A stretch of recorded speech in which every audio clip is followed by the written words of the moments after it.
let's go ahead and just talk about you, Patrick. Why don't you introduce yourself, tell everybody what it is you do, and we'll kind of go from there. I'm Patrick Durkin, aka Boston 2%. I'm author of Fire and Ice, the Beth Bible with an M. We got to be careful how we say it on live.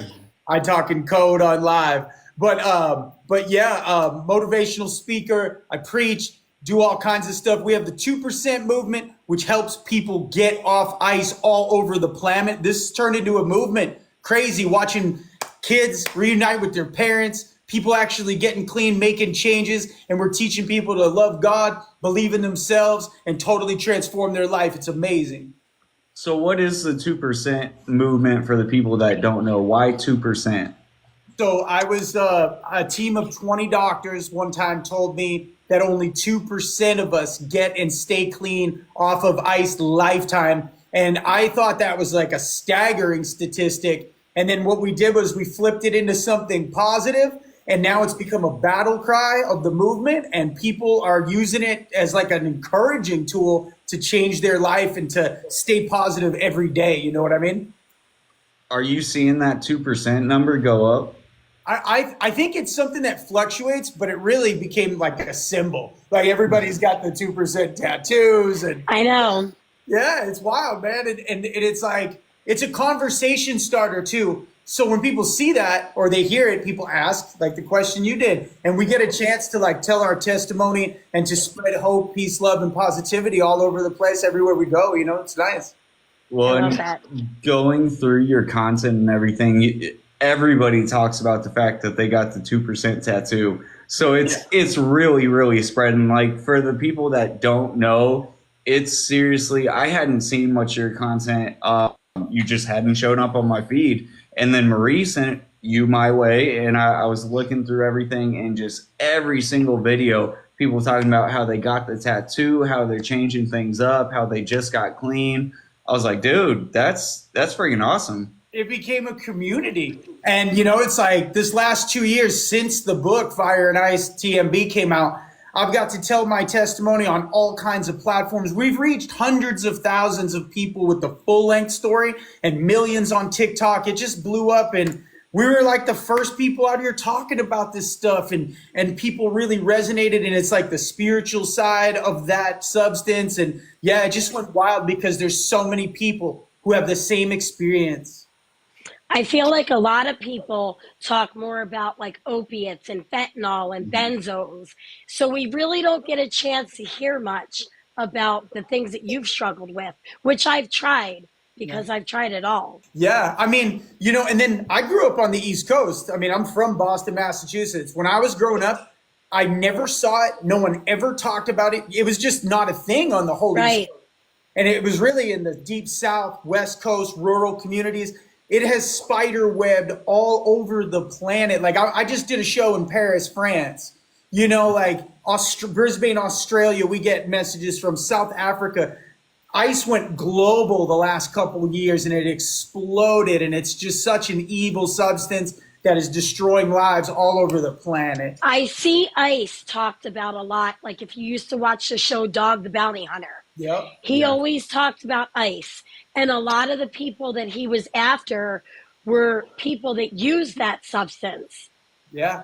Yeah. Right. He had a saying on that show because it's in Hawaii, no ice in paradise. Right. Yeah. And I mean, yeah, in certain communities, the whole town is on it and they're afflicted. It's crazy, really sad. So, what started everything back in the day? What caused you to get on ice?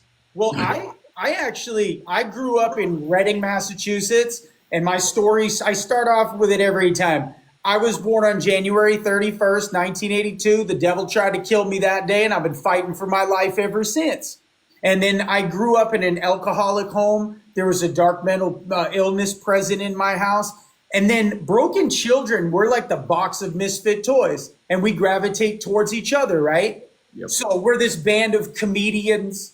We're just broken kids acting out. We all gravitate towards each other. And my addiction started under an ice-covered bridge in Reading, Massachusetts, and it was just a stolen half of a J in a cigarette pack. And that wasn't so deadly to me, but it was like That was the thing. Yeah, that was the thing that led me to seeing that the illusion that getting out of my reality was the answer to all my problems. Sure. And then I took the first drink in eighth, going into ninth grade, like right before high school that summer. And when that hit my stomach, man, I remember thinking out loud. It was like the pressure valve released, all the childhood, you know what, disappeared, all that stuff. And I remember thinking out loud in my head. I remember saying, "That's what I'm talking about. That's what I want to feel like the rest of my life." I think everybody has that feeling. It's that initial feeling that you feel like it's what you've always been searching for. It's the one piece of you that was missing when you were born to make you whole, right? Yeah. And the day that I was born, they told my parents I had a hole in my heart.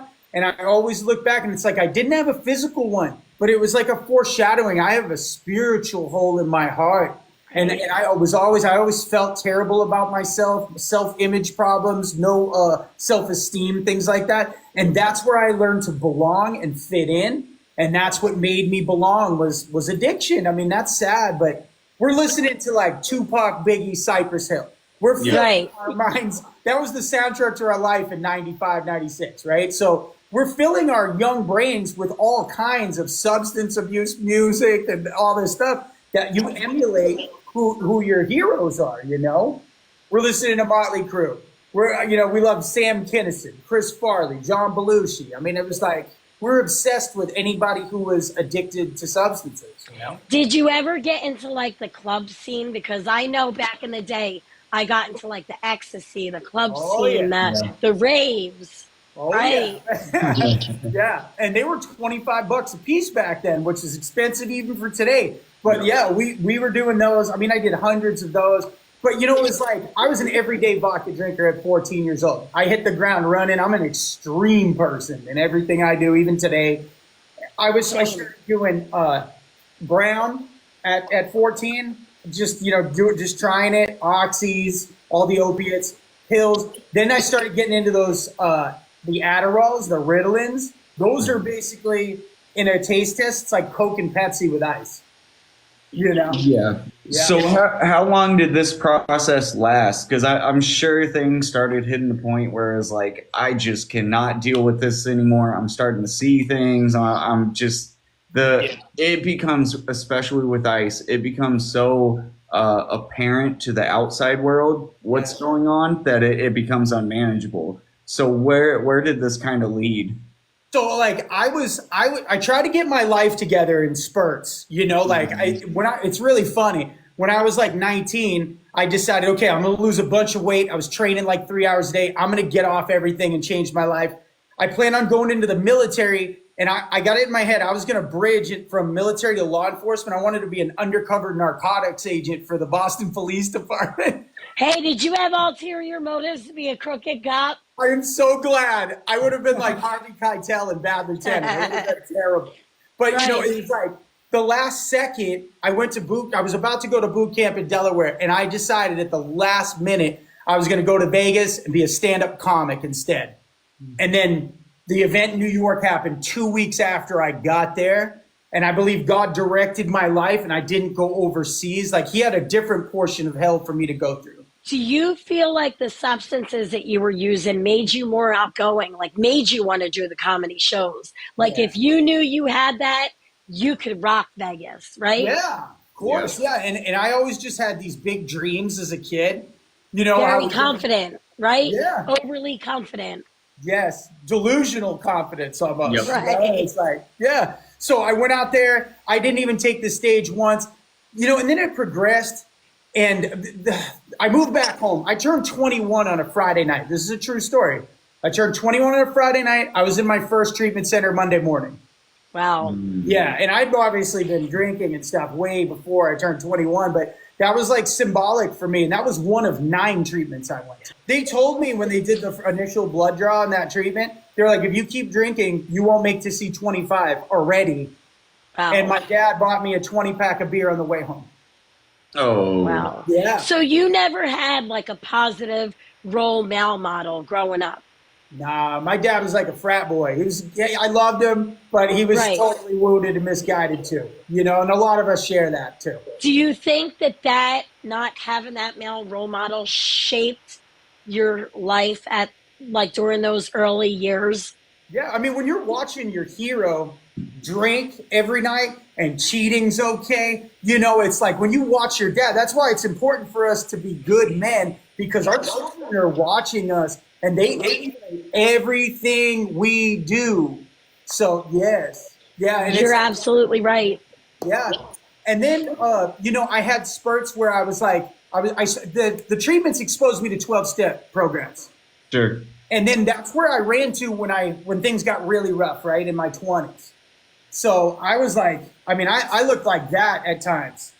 Wow. Yeah, I was 382. That's what alcoholism will do to you, right? So Right. I went to the 12 steps. I got just enough sobriety in me where I took some hostages. Like I was like almost a year sober and I met a girl. She had a kid. We get married. I started having children because I'm normal, right? Right. It's like right after the wedding, or I think it was like the wedding day, I think. and yeah, my poor first wife. And we were on a road to hell. But at the same time, I ease up on the hard substances and it's only booze, right? Because now I'm getting into business. I'm leasing $1 million beach homes. I fell into this career. I started becoming successful at it, making millions for other people, right? But everyone overlooked my bad behavior because I was making them so much money, they didn't care what I was doing in my personal life. Right. It's all about the almighty dollar. Did that first stint in rehab, did it teach you anything? Because obviously you got a little taste of that, I'm sure, 12-step and everything, because that's how most rehabs are. But was it a positive influence or a bad influence? Because I think it depends on the rehab you go to. Yeah, no, I was in some of the East Coast best treatments. I was in McLean Hospital, Knockegg, like a lot of good ones. Okay. I wasn't ready, but I will say this: it did plant seeds of there was places I could go if I got in trouble. And then 12-step programs were the first time of my life where I started getting introduced to the word God. And just the idea that there's something greater than myself. And then I would get sober and I would feel the presence of God in my life immediately. And I'd get everything back like that. Do you feel like it's because you really literally walked with the devil? I believe I've always lived this just incredible story. And I didn't realize it until recently. But I've always been protected. I shouldn't even be here. I mean, by page 100 in the book, I should be unalived that many times. And that's before I even really started getting crazy. Like ice really came later on, like the full on ice addiction. So I get beaten like a bad business deal. I box myself in. I was an arrogant, egotistical alcoholic. Nobody wanted to work with me. I lose my career. Wife and kids disappeared. They're gone. I didn't have my identity in Christ or anything else besides my job. I was a dad and a husband. And it all went away literally at once. And I didn't know who I was. Yep. And the absence of the sound of my kids' feet on the floor in the morning, like opening the door in the morning, it broke my heart so bad. Like I moved back to my dad's house in Corpus Christi. We were like 30 minutes away on an island. I become a nighttime cab driver. This is where the devil really manifests. Wow. Yes. So I'm a businessman. I'm driving my white minivan, literally. I wouldn't let you have a half of a J in there because I'm like, now I'm having dinner with the mayor, right? But I'm drinking and driving. That's okay. But I'm in a nighttime cab driver. I just start dabbling in the ice right before the split happens. Now I start driving from 7 p.m. till 7 a.m.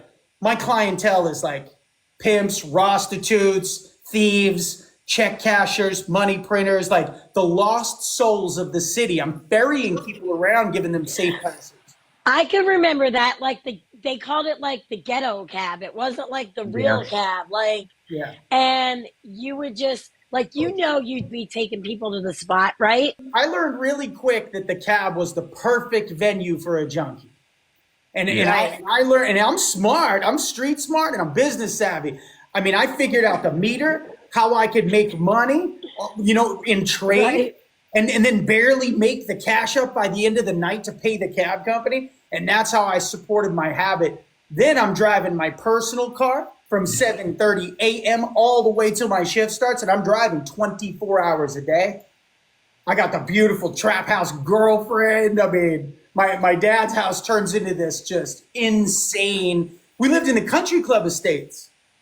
So we used to call it the Trap in the Country Club. And it just got crazy really quick. I mean, Wow. living a complete life of crime. You know, and I won't dive too deep into the details. That's all in the book. I based the book off of my real life, like the stories and stuff like that. But Right. yeah, you're walking hand in hand with the devil. It's not only ice addiction, Marie and Kyle. It's all the addictions of the flesh, like sex, corn on the cob. You know, all the stuff we talk about. You know, and it breaks you spiritually, it breaks you emotionally, mentally, and it takes you literally down the road to hell, and it's paved in ice. When you started like getting into the parts where you were like hallucinating and Right. states of psychosis, were you scared that you were never going to be normal again? This is gonna blow your mind, right? So I was driving the taxi. I've been working way too much, if you catch my drift, right? Sure. So I'm falling asleep a lot at the wheel during that period of time. Like I'd wake up and cars would be whizzing by me at a stoplight, and I'd have my foot on the brake. Like God was protecting me the whole way. So I'm driving, and horns were honking. I fell asleep like 3 times. I only had to make it one more exit. I had stuff in my bank bag I shouldn't have had, if you catch my drift. Okay? And I was just like saving it in case I couldn't get what I needed.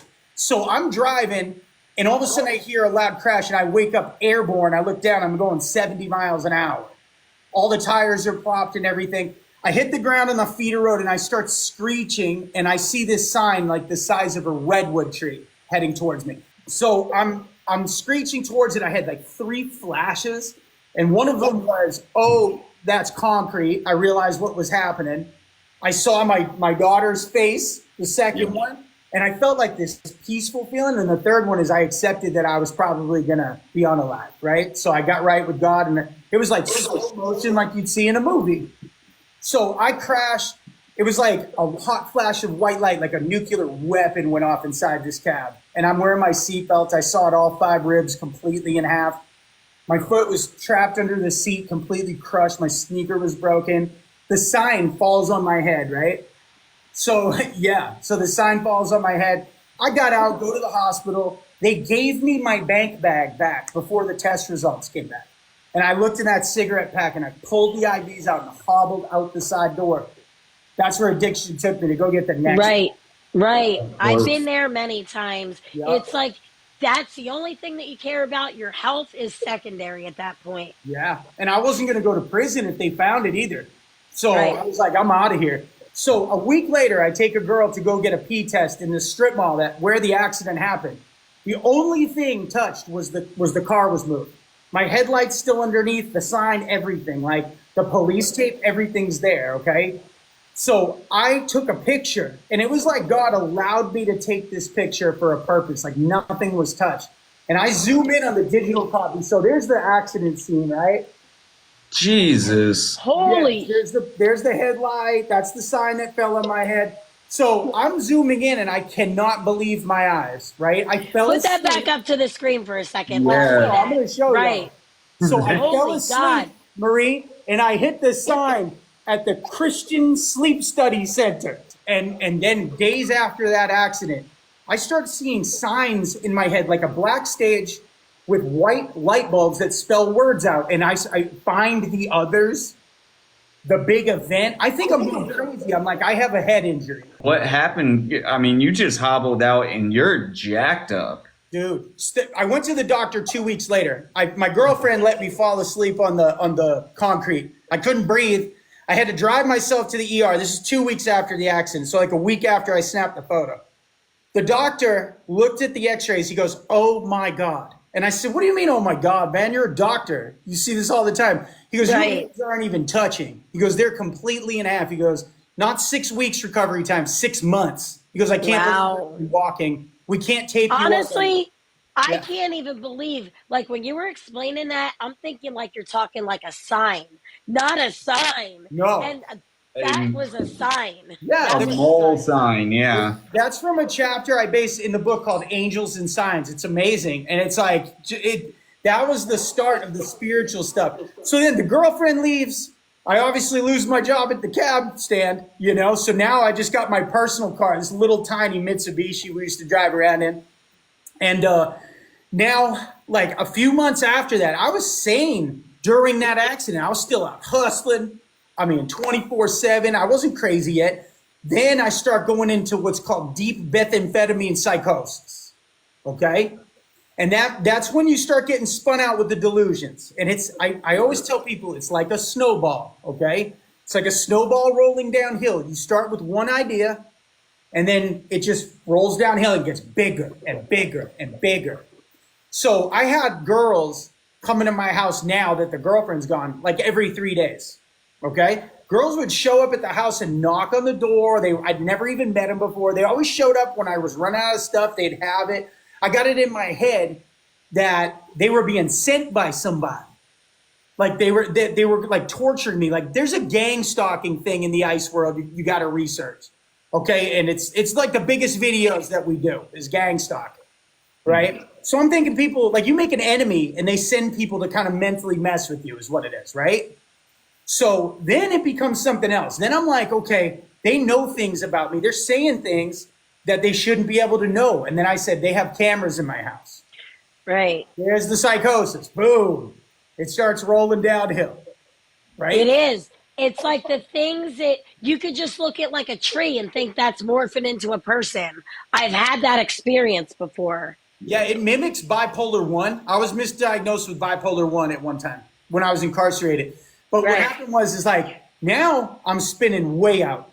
I mean, I'm a full IV. I mean, full corn on the cob addict, SEX, the whole nine. The house is pandemonium. My father's got cancer. He's paralyzed down the end of the hall. I'm his caretaker while all this is going on. Like he walked in his room past me one night. He's like, Patrick, I don't feel good. And he never walked out. He was paralyzed overnight. We had no wheelchair, anything. And yeah, that was heartbreaking. He wasted away right before my eyes. And I got that trauma going on. So I think part of that, I mean, he was in my arms crying. He was my best friend for years, right? I'm sorry. I think that trauma pushed me further into the psychosis because you don't want to deal with reality at all anyway. Right. Once something is hurtful to you, Yes. It's like you want to numb that pain and you know how to do it. Absolutely. So now I'm way out. Now I get it in my head that I'm in this hidden camera movie that I was selected for. I know it sounds crazy. There's a chapter in the book called Movie Magic. It's the most surreal thing. Marie, if you've had psychosis, you got to read it. It details the entire trip through deep psychosis. I thought I was never going to make it out. I was literally so scared that I would never return back to like my normal state. Right. Yeah, no, and if you're in psychosis for more than 90 days after you stop the substances, statistically people never come out. It's so scary. It is so scary.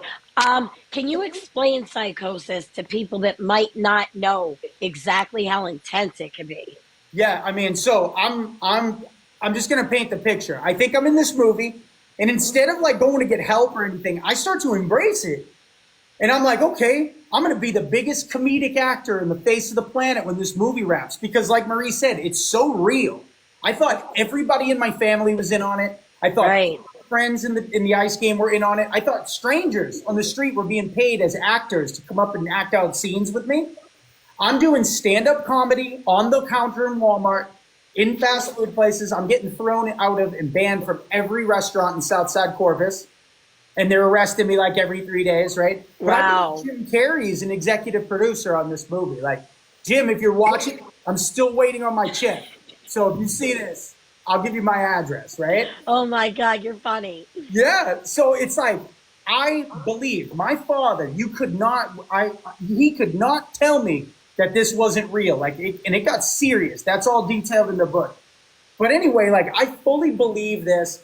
Life deteriorates. Marie, I was seeing hearts, like two clouds in the sky, would break apart and form a perfect heart as I'm walking down the street. Now, is that a delusion? It could be. But like, it was a major spiritual experience. Like, I was having jaw-dropping moments with the devil, jaw-dropping moments with the Lord Jesus Christ. Yep. I was going out and preaching in homeless camps, talking to everybody about God. Like, my dad, right before he passed, after all the SEX and the groups of people at the house, after all the homeless people, all the ice, the pin, all of that stuff, he threw me out only when I started talking to him about the Lord. And he threw me out of the house. And then 2 weeks later, I came back, and it was one of the last times I saw my father, and I sat on the edge of his bed. He said, I don't trust anybody else to lift me, even though I was crazy. And the last thing I remember him saying to me was his eyes were wide. He looked scared. And he said, Patrick, you were right. God is real. Like, he saw something. And then I never saw him after that time. Like, he disappeared. I thought he was part of the movie playing golf in Hawaii because he was faking it as part of the script. That's how far. Wow.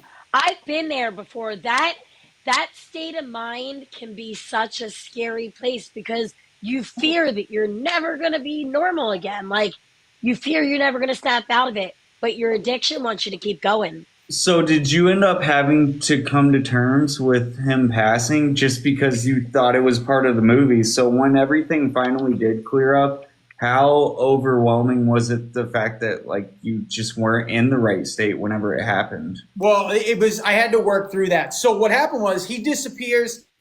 It gets really bad. They board up the house while I'm in the bathroom with a pin in my arm. The police, they condemned the house. It was it was like a demonic carnival in my house. The neighbors hated me. Like, it was something out of this world. Okay. Yeah. So I hit a breaking point. This is the part of the story, Kyle, where everything starts to turn, right? So I went down to this spot. I ended up like going to this store, and I'm on the Wi-Fi. You know how we do that? We don't have cell service. So I'm on the Wi-Fi. I call a family member. I'm like, where's my dad at? This person said something. They were like, your dad's been dead for 3 weeks. Nobody came and told me. I was like 3 blocks from where they were at. Wow. Yes, because I was so crazy they didn't want to deal with me. So I walked home. Now at this point, I'm like the demoniac from the Bible. I'm covered in self-inflicted wounds, all kinds of stuff. Yeah. I'm wearing like swim trunks and no t-shirt, walking down the street with a do-rag on my head. And so I go into a McDonald's. I throw this TV over my neighbor's fence. It was like a TV out on my front lawn that I threw through the closed window like days before. The house is destroyed. $250,000 house down to the studs. It's amazing. Wow. Yeah, I destroyed this house. I broke every window. It was like 110 degrees, no running water, no electricity, nothing. So I'm living in insanity. I'm at the end of my lifespan, okay? And I know it. Not drinking water for 5 to 7 days. No food for like a week and a half. Yep. No sleep at all. Like, I'd only sleep when I was passed out. I'd have to be so physically tired that nothing would work when I pass out. So I go around the corner. I grabbed this big kniff off the table in my house. And I remember saying out loud, I go, this ends now. So I found out 4 hours before my dad's gone, right? So I go around the corner to this McDonald's. I pop my head in the door and I say, this is not a robbery. Everybody get up out of here. And I went in there and I did a self-inflicted arrest, right? They run out the back door. I threw the knife. I went around the counter. I got me a burger and I poured me a Coke and I sat down and I went peacefully. And if you YouTube Patrick Durkin, Corpus Christi, like the city of Texas, my arrest video's there. The news showed up like right at the same time as the cops did. I'm on all 3 channels. Hey, wait, you were finishing your movie. I mean, Jesus, let them eat your burger, for Christ's sake. I know. I took 1 bite. I was so hungry. And it didn't even have cheese on it, Marie. That was the biggest letdown of the whole thing. Oh, my God. Are you serious? Yeah. You should have made them remake that burger for you. I should have, for sure. And the cop who came up the drive, someone called it an active pew-pew situation. Right. Yeah. He came in the door and I could feel him wanting to unalive me. And he would have been a hero. He had a big old, and he comes in and then in the back of the cop car, he told me, he goes, I almost unalived you. He goes, I was this close. And I went and I faced aggravated armed robbery, I didn't take any money, nothing. The closest person was 30 feet from me. I just did this stupid thing. You took a burger though. It's real property in the state of Texas, okay? Without any ketchup. I mean, geez. Yeah, no cheese, nothing. So I was there. I was leading up to this. I was being arrested and then put into a psych unit for every 3 days. And they released me.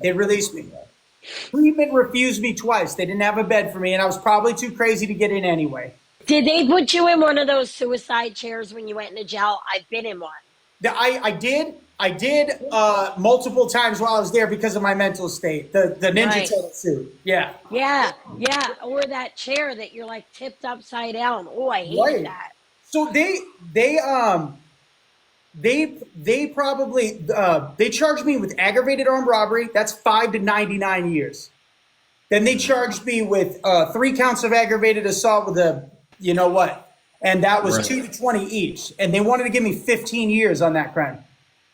My first felony arrest ever. There's my mugshot. So I go into jail. I'm in solitary confinement. I'm facing a lot of time.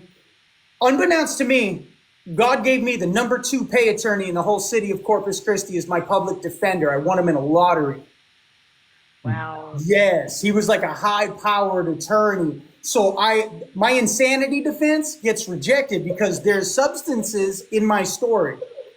And if you are on any kind of a substance, you're disqualified from an NGRI, not guilty by reason of insanity plea. So 1% of people who are felons facing a judge actually even get it heard. So 1 out of 100. 24% of the 1% actually get off on insanity and substances disqualified. Remember that. Wow.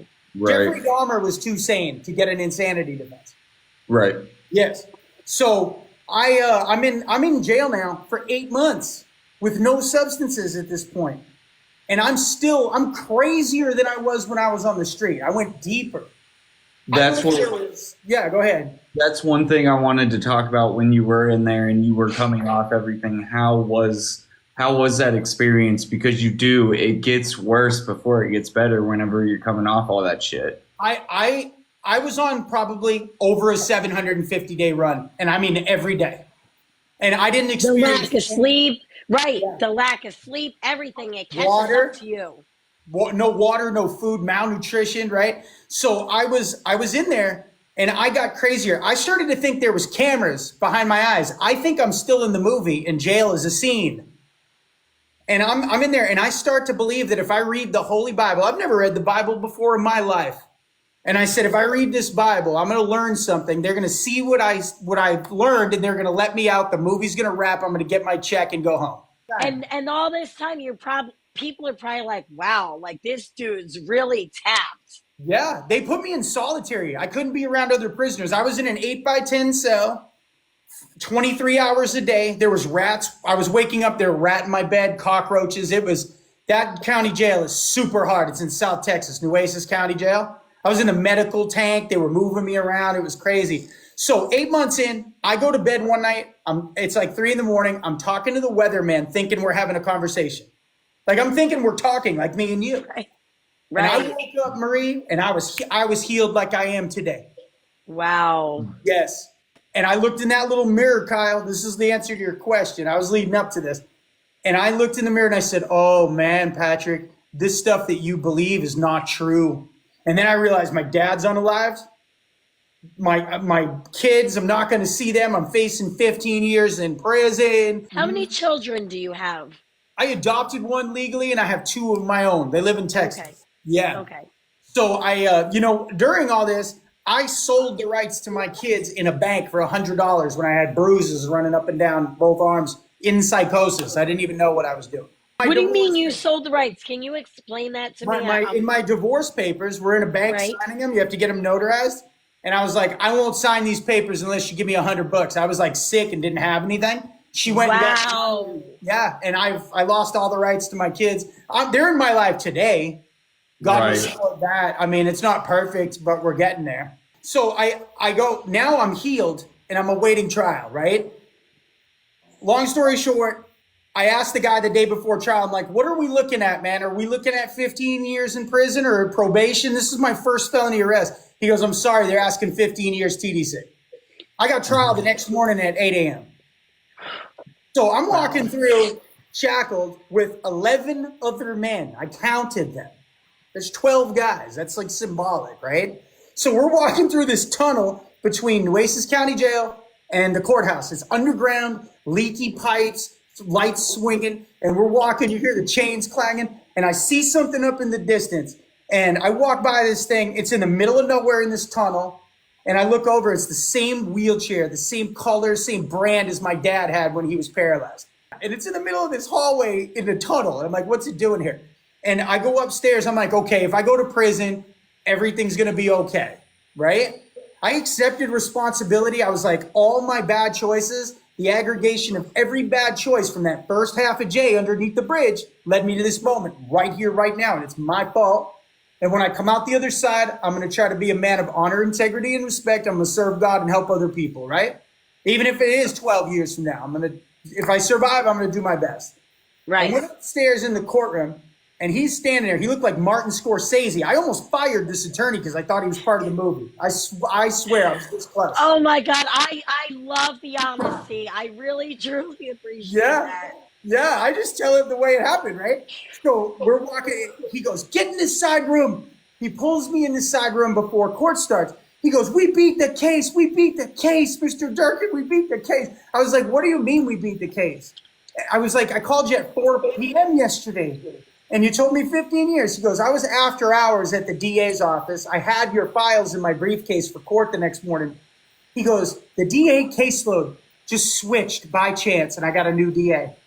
He presented my files to this guy. There's usually a 6-month investigation where they comb your social media and see if you're on substances. Oh, because it costs you like $1 million to house somebody, right? Yeah.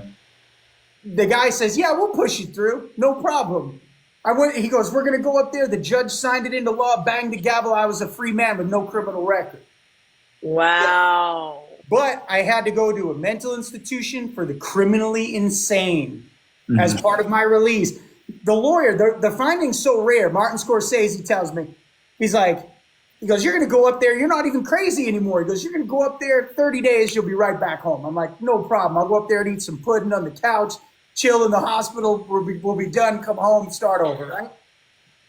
I went to Vernon Supermax, mental institution for the criminally insane, Vernon, Texas. I was in there with true blue serial unalivers you'd see on the national news. The most evil people and things that you've ever heard, seen. I mean, situations of like violence and all kinds of stuff like that, like that you wouldn't believe. All kinds of neglect, everything, right? That's where the chair was, Marie. When you got in a pocket, they would put that rhino dart in you. You'd be out, you'd be in the chair for 5 hours facing the wall. I can remember feeling like I was in a fishbowl, because I was in there and just watching everything around me and like the people moving around, but there was no connection. Like I was so disconnected mentally. And then I went to San Antonio after a couple months. I stepped down because I was totally normal and I was trying to be a model patient. Right. I wanted to go home. I get to San Antonio and this maniacal doctor, it's like she had a thrill out of telling me that. She's like, Mr. Durkin, she goes, 30 days. She's like, it's 3.5 to 5 years for a felony 1 safety evaluation. And I was like, I can't do 3.5 to 5 years in here. I was like, it's hell on earth. It's the most disturbing place you've ever been. And it's co-ed, which is crazy. Oh, I can remember those co-ed mental places. I always had the weird dudes writing me and slipping me notes like we could run away and get married in a place like. Was there a lot of corruption from the staff and everything too? Because I've heard a lot of stories. In the book, there's a chapter called "Dark Days Asylum Nights." It could be its own movie. I wrote the book to be like a Netflix style mini series, like each hour-long episode for a chapter. This chapter gets 2 episodes. There's no doubt. So I'm down there, and there's all kinds of cover-ups. Abuse, neglect. I saw a woman almost get unalived under a tree by a male. It was the most brutal thing I've ever seen. PTSD like you've never seen. Whistles going off. Like I can hear a whistle now, but for a long time I couldn't hear a whistle go off. Right. So I'm in there. Like, people wouldn't bathe after they've urinated on themselves for 30, 90 days. Oh, clients' rights, we can't make them take a shower. So my ma is sending me big boxes. Now I can get like care packages. I'm on free phone calls. It's different than prison. Worse in a lot of ways, better in a lot of ways, right? Right. So I read the client's rights handbook and I'm like, I'm going to make some changes in this place, right? So now I'm totally saying I'm going to be a champion for the people. I got it in my head. I'm like, let's do this. And while I do it, it's going to secure my release. So my mom, I figure a loophole where I read this thing. I was like, if my mom goes and gets me a cell phone and takes the camera out, she can send it to me and they can't stop me from having it. Not only that, it's going to be in my chart and they have to give it to me. Now I've got Google, I've got YouTube, I've got Facebook, Messenger, I've got every contact to the outside world, right? So they were gonna give me medication one day. I raised my voice because everybody's acting nuts. If you raise your voice and they give you the drugs, it's another 6 months at minimum because you're acting aggressively, right? This lady, it was like God touched her heart. She comes up, she's like, I'm gonna drug you. She goes, that's it. She turns around, comes back, and she says, I'm gonna give you one chance, Mr. Durkin, and I'll leave it out of the chart and everything. And I said, okay, I'll be good. I'll be cool. She's like, I know that you shouldn't even be here. You're not even sick like these people. I feel bad for you. I'm gonna give you one chance. Then she turns around and she says, if you don't like the way things are in here, Mr. Durkin, you write a letter and I'll take it up to the White House personally. White House was where all the top brass was. It was like this big administrative building. Right. The Spirit of God, I wrote a 4-page letter in 5 minutes and I detailed everything. I'm like, I am well-spoken. I used to be in business. I'm not crazy. They just took me off all medications because I convinced them to do that too, you know? And then I wrote and I was like, I have dates, names, and times in my journals of all the victims in this place, the atrocities inside the 4 walls of this hospital. And if the longer I'm here, the bigger problem I'm going to be for your evil, corrupt machine. She took that up there. They had a secret meeting and they were terrified.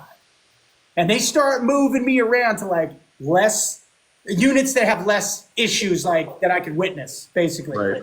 Now I'm on an all male unit and it's just full of like people that are hurt. You know, I can't even say the crimes they did, but draw your own conclusion. Yeah. It was brutal on this place, but it was like a creepy way. There wasn't a lot of activity, but you were around some like real demons. You know what I mean? Every place that they moved me, something would pop up. I uncovered this huge scandal where this guy was doing this and that, the hospital cover-ups and everything. And I wrote like all these letters. And the final one was my roommate threatened to unalive his family like the week before. They covered it up. He was the most crazy person I've ever met. He comes up to me under a tree and he goes, I'm going to hop the wall and go get this 20 grand. And it's like, everybody's so crazy. You're like, yeah, whatever, bro. Get out of here. Right. Yes. So he actually does it. The whistles go off. He got these 2 mentally challenged guys that were big to form a ladder. And he just walked off the property, hopped the wall and left. They told the police, but they didn't tell the local media. So this insane patient is walking around San Antonio. They didn't tell the people. He walked right through an apartment complex that touches the yard. And there's equipment outside. Yes. So I'm watching the news. I'm like, I can't believe this isn't on. I've got my phone, remember? So the Holy Spirit gave me an idea to message Ken's 5, San Antonio. And the person on the other end was like, you can't have a phone in the state hospital. So I dropped a GPS pin from inside the fanning unit. They messaged me right back. They asked for the guy's name. They verified the story. And if you YouTube San Antonio State Hospital Escape, San Antonio like the city, State Hospital Escape, that is me breaking the story from inside the institution. And on Monday morning, they came down with a stack of files and kicked me out. She said, Mr. Durkin, my job's to get you out of this hospital today. When you were told that you're going to be let out, were you in the mindset of, I'm going to leave here and I'm going to do the right thing? Yeah. I mean, I fully believed in God. I mean, I had the building blocks of faith. I didn't have not one STD, not one bloodborne disease. I mean, I had the craziest risky lifestyle. I mean, I was using stuff off the floor, Marie. Right. So I got the not guilty by reason of insanity verdict. I was like, then the release from the institution, I was like, God's hands on my life. There's no way I can lose as long as I walk in his will, right? So I get out. I was writing short stories from inside the institution, releasing them on the internet. cool stories from like my experiences. The response was so big. I was like, God gave me this story and the ability to write it. And I got out, I was homeless and clean. Everybody robbed me of my inheritance while I was incarcerated, like over $100,000. And like 2 different people got me. I came out homeless and clean. And I wrote the opening chapter, Virgin Lungs, at the Knights Inn Corpus Christi. It's like a trap house motel. And I was homeless and clean writing Fire and Ice TMB. And I said, okay, I'm going to write this book because God told me to. And it's super graphic. It tells the ice lifestyle and all the addictions of the flesh, everything in great detail, right? Right. But it was 716 pages, and I wrote it exactly 6 months to the day, January 1st to July 1st, 2020. Wow. Now, I have a question. You and I have a similarity to our story, being homeless but clean. I also, and a lot of people are like, how can you be homeless and clean? Like, but I was doing the right thing. At the time, your life and your past just catches up with you, and you're trying your hardest.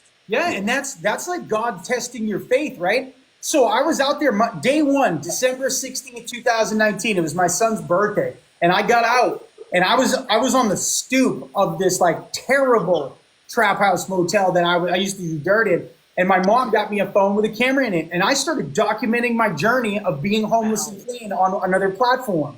We can go ahead and talk about our sponsor real quick. Our sponsor is Betty. She is a life coach. She does recovery life coaching. She works in a rehab center. So she understands kind of every aspect of dealing with early recovery. She does couples coaching. She does job coaching, all types of stuff. She is absolutely awesome. And what she's doing, if you text her the code PodTox, she will give you your very first session for free. It should be an hour session. And yeah, she will help you kind of move past your addiction. If you're struggling with a spouse or anything, she'll help you guys kind of reconnect and kind of pull yourself together and help your present life, which is, it's awesome. Remember the treatment facility that told me they didn't have a bed and I did the crime? I got a job there right when I came out just to have a cool story. I got my badge over in my kitchen right now. And I love it. Yeah, I worked there. And I was like, I told them, I was like, you guys refused me. I did this crime. I just came out. I'm not guilty. They're like, yeah, you're hired. So did you have any point where obviously you were, learning your spirituality and everything, so you were a little bit more stable, but did you have during those hard times, like any point where you were just like, man, I kind of want to drink, I kind of want to use, anything like that? So I was so on fire, man. And so like, I'm still crazy, dude, just in a different way. I'm crazy about the Lord. That's crazy about faith. I mean, I started embracing the bad times. I mean, they were hard. Don't get me wrong. They were really hard when you're in poverty and stuff. But I said, I know God's got better for me after all that back there. I was like, I just got through, right? So I wrapped the book up. My mom passed away right after, right before the book wrapped. And I met a girl from Washington, and God showed me, he said, if you go to Washington, I'm going to change your life. She agreed to go on a date with me. I was like a homeless dude. I didn't have a job or a car or anything. The next day, I got a check for the last of my inheritance at this lady's house. She's letting me finish the book in this swanky canal house on Padre Island. I'm diving off the back porch. I did the book, and God elevated me every step of the way. So I'm in Oxford House writing chapter 2 and 3. I'm not on the street anymore. Now I'm in this big fancy place. I'm swimming in the ocean behind the house. And then I came to Washington, and it was super hard, poverty. I bought a car and drove to Washington with the last of my inheritance money that just showed up at this lady's house in a check. But I got here, and I got through the poverty or whatever. I'm writing a second book called Deep Washington about the trip here and the miracles. I mean, those little, like these right here behind me, I got a job back in leasing. I swore I'd never do it again. I'm a 5-time corporate award winner, state level nominee. I was top 3 for the state of Washington last year. I've done like $9 million in sales. Fire and Ice, when it came out, and it came out Halloween day of 2022. We've sold thousands of copies of that book all over the planet in 9 different countries. And I wrote it when I was homeless and clean. I love that. If it looks black, if it looks like there's no way, God will make a way if you continue to do the next right thing, if you're homeless and clean or early recovery, right? And you've got to have a dream. It's a paradigm shift. It's like, get you something to live for and to dream big, big, because God can do anything. And he will if you have faith, you know? I think a lot of people have trouble kind of finding that thing whenever they do get clean. Yeah. And one thing that I kind of always preach to everybody, it doesn't have to be something like crazy. Yes, you should shoot for the stars, but it can be as simple as learning something new. And if you run with it, you keep yourself busy, you will get somewhere, and you won't focus on all that negative and how shitty you feel and everything. Right. Get you something you're passionate about. Like, start going into your faith, whatever it is, right? Then start being a better dad or mom. Maybe if you want to open a business someday. Like, our lives are a ministry, like a testimony.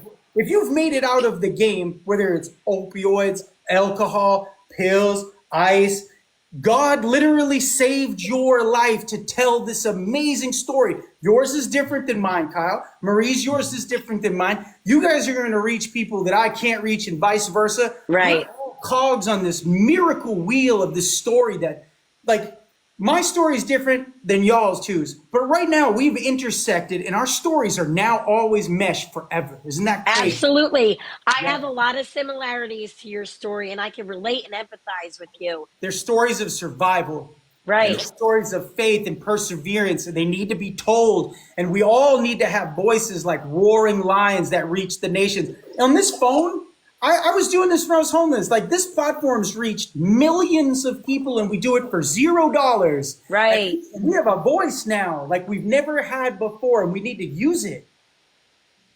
Fetty changed everything. There's 100,000 of our brothers and sisters that aren't coming home next year.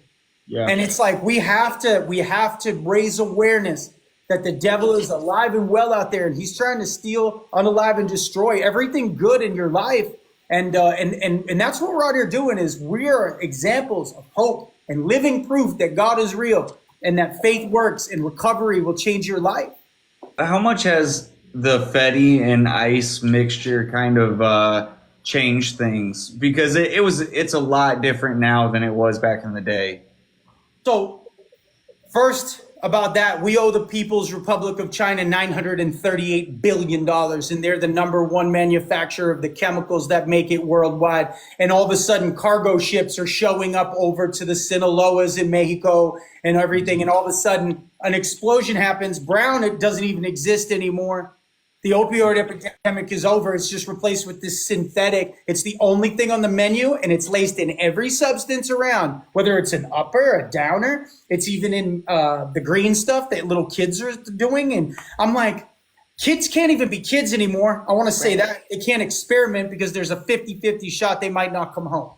That's my biggest fear as a parent. I have to say, my biggest fear is that one of my children are going to go down the same road that I went down. Supporters, Marie, when I was homeless and clean, this girl from Texas, she watched me every day. Her son went to a party and he took a pill that somebody told him was something else, and he never woke up. He was 15 years old. And it's scary as parents, but the most evil men in the world. This is what Ephesians 6:10-20 talks about. The devil pulls strings on these evil men in the high places that hold these, huge corporations or whatever, like over there making these chemicals. And for profit, that girl's son was unalived, and they don't even care. Right. We are statistics. The American addict is paying the tab now for this debt that we're in. And that's how evil the world really is. It's run by the devil, and we have to be a voice against it. Do you feel like, because a lot of people already dismiss the fact that all this stuff is coming from China and going to Mexico, and then it's kind of getting pulled over to us. Do you believe this is a attack on us as a people? Because a lot of people don't want to talk about that. I mean, I touched on it in the book. I mean, the events in New York happen.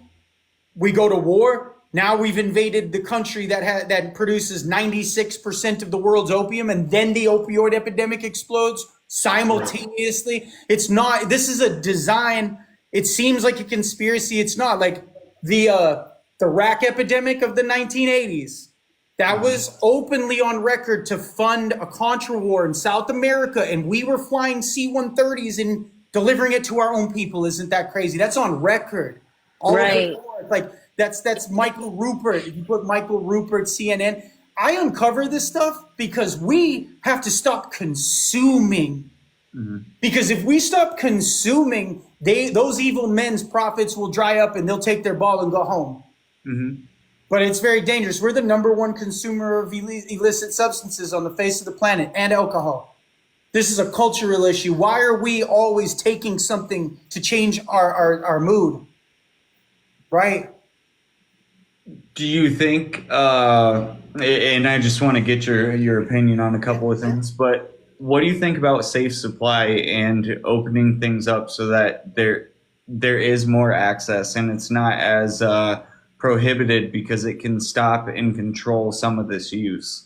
So I used to support it, but now I live in the Pacific Northwest, and Oregon was the first state that decriminalized everything. And I live in a very nice apartment building. And Seattle's a mirror to Oregon, even though it's not the same, but it's an unsaid thing that everything's cool. There's a 40-car homeless encampment right outside my front door. The police drive by all the time and I watch them. And there's people with foils with blue pills on them. And they just do it out in the open. And I'm decriminalizing has made our cities into zombie land, and it's all over the country now. It sounds good on paper, but with this potent of a substance, this is the black angel of unalivement of all stuff I've ever seen. And it's just not the same. And they want us all addicted to it, so they put it in every substance. You're right. It sounds good on paper. The problem is that the execution is not there, because so many people, one, don't understand, but they also don't know how to work together on it to actually make it a successful thing. Right. Because I think safe supply could actually work, but it can't just be everyone has whatever they want and, everybody's cool. There has to be a lot of systems in place if you want to get these drugs. Right. So, I don't know. It's just scary, man, because so many people like that story about, that person's kid dying. Yes. That's not even abnormal anymore. I've always been an advocate for all paths to recovery at this point, okay? Because I think anything that keeps your heart beating is something that's good. Right. We need to meet people where they are at, mentally, emotionally, physically, everything. And that's why different things work for different people. Yeah. And I've been grinding out here for 2 years, right? The 2 weeks before my book came out, I had the most traumatic event, top 3 that I've ever gone through in my life pop off. It destroyed my marriage, everything. And it was nothing to do with us. It was the most wild movie worthy thing I've ever been a part of. That's all I'll say. But during the split and everything, I started using cannabis. I started using just gummies to go to sleep, a half of one, because I can't take antidepressants. I'm allergic. I was taking, I have the thoughts of that aren't good, where you end up in the hospital. Right. I have a lot of trauma when it comes to psych meds because of my psychiatric hospitalizations. Yes. Can you go into some of that? Are you fearful of certain meds? Yeah, well, I am a 5-time self-unaliving survivor. I took 91 milligram Xanax. In the book, I tell some of these stories. I was in a coma for 5 days. Every time that I had that happen, 3 out of the 5, I started going to the doctor and I would get antidepressants, like a Zoloft type stuff. Right. After about 2 weeks, when that builds up in my blood, I was drinking vodka and I was staring at the medicine cabinet, and I just went and took everything. And I was in a coma for 5 days, came this close. They gave me the last rites. The story's in the book. Yeah, it's a miracle story. The priest walked by me and it looked like he saw a ghost a week later. It's very difficult when you've been in those type of hospitalizations to want to trust a doctor to give you meds, psych meds, because I fear them. I do. I can't lie. So you started taking gummies. Gummies, and I was taking the fungus too. And I was totally open about this with my audience. Right. I didn't hide anything, because I was at a breaking point, and I was I can't sleep at night. I'm grinding like a man shouldn't even work as hard as I was working. It was around the clock. I did that to myself, but it was at this time where I'm okay, God's doing all these amazing things, this high mountaintop, and I'm in this lowest valley. I mean, it was so heartbreaking, you guys. It was like, I can't talk about it. It was just so heartbreaking. But I mean, I'm taking the fungus to like heal my brain of depression because that's what everybody was saying. Did it help? I think it got me through where I didn't relapse on alcohol and other substances. And I'll say that I don't advocate for it as much because I don't know if other people can handle it. But I was honest about my journey. Right. And it didn't harm me. It was like a controlled, safe thing.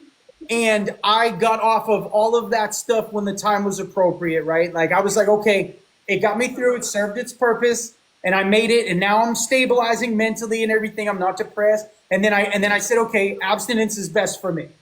But I mean, in today's world, anything is better than illicit stuff that could really hurt you. Like in Washington, cannabis is legal. Right. So you're going to a dispensary and you're buying it like you would like something at the store. So it's all regulated by like the FDA or whoever regulates it, you know? We talk a lot about, and it's kind of been a back and forth thing that we've dropped lately, but we talk a lot about the fact that we are abstinent and we decided to get off MAT and stuff like that, and we have got a lot of flack for it. Yeah. Do you practice the abstinence thing too? Did you get hate? I mean, even while you were using those couple of things, what have you done for all the hate, and where has it come from? Yeah, I mean, I'm a rep of Jesus, man. So So a lot of people are non-believers and don't like how vocal you might be sometimes. The believers were the ones that came at me the hardest. The religious Christians. Yeah, and you know what though? I am alive, and I admit that I'm not perfect, and I've sinned. Whatever, I'm alive. My heart's beating, and I try not to go. So I went back into abstinence because I want to be an example.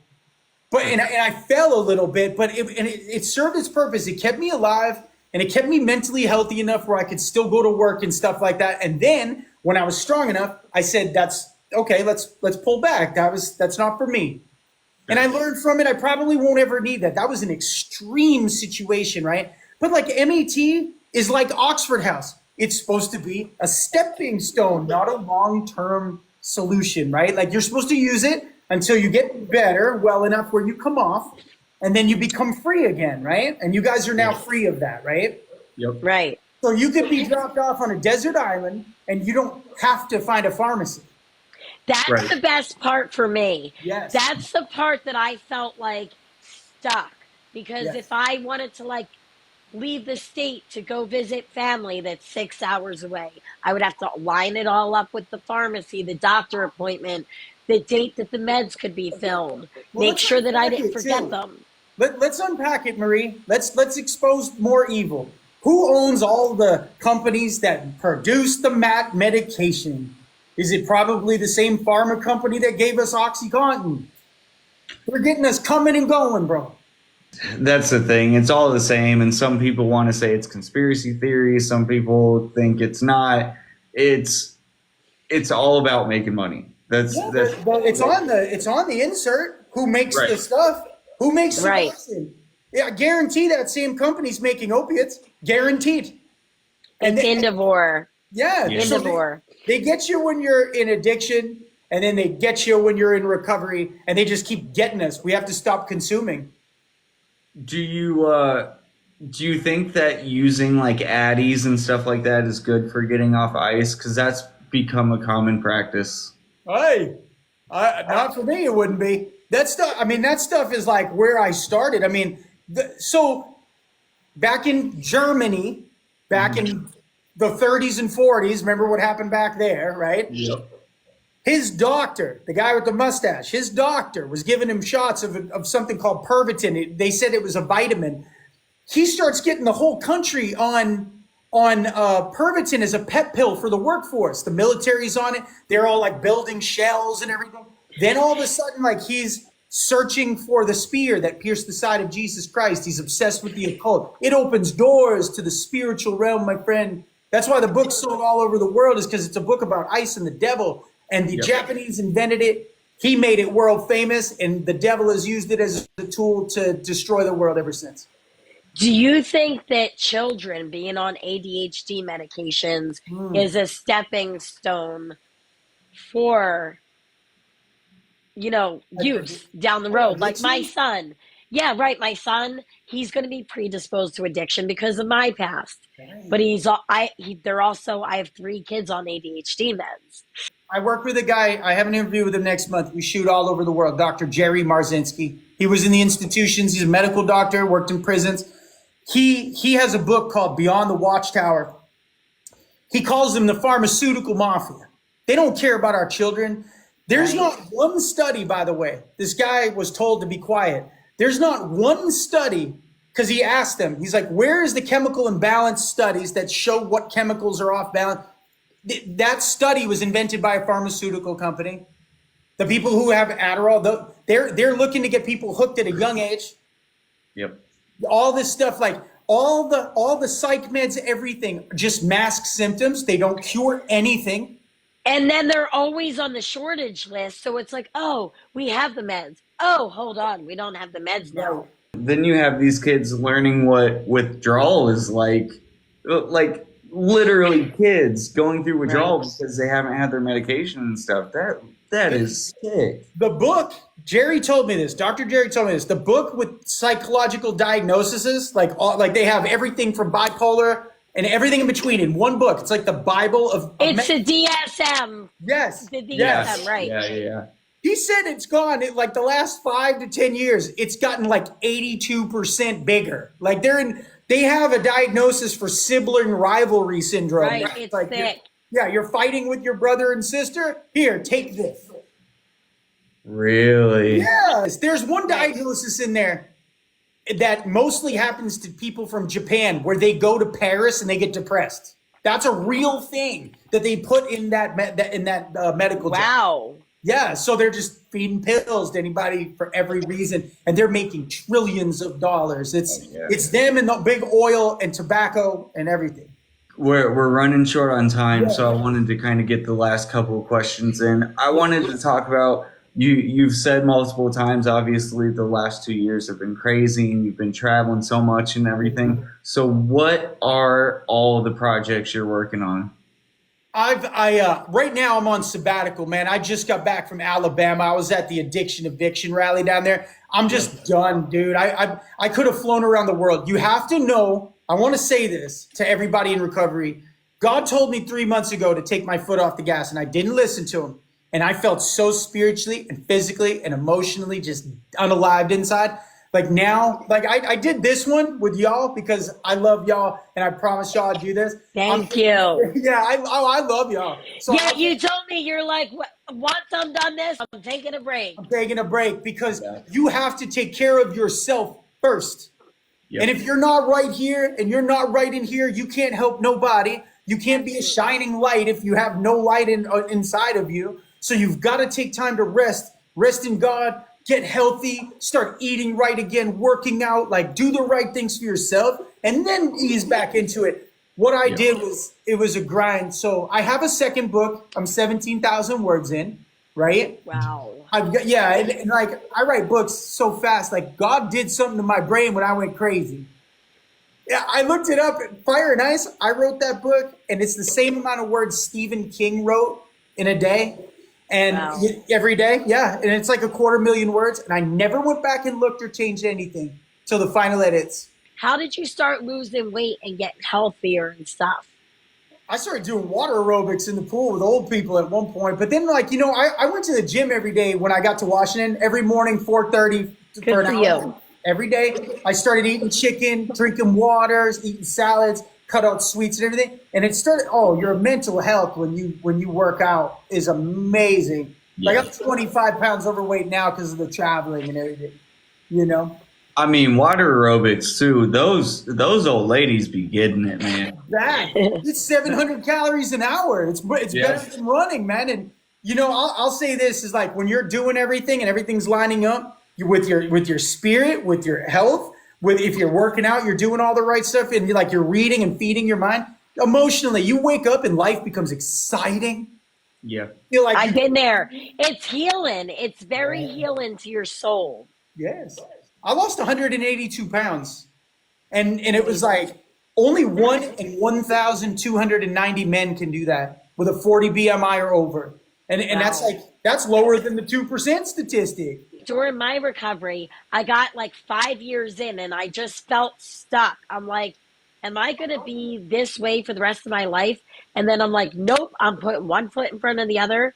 I Yes. started walking every day and I started finding a love for it. Helped my mental health more than anything. Heck yeah, we start looking good. We start feeling ourselves a little Right. bit. We're feeling good, right? So it's Yeah. like, yeah, and in recovery, we get it in our head that since we're not getting loaded, now we can eat ourselves, smoke ourselves, and drink coffee to, to unalive ourselves another way. It's like, Right. yeah.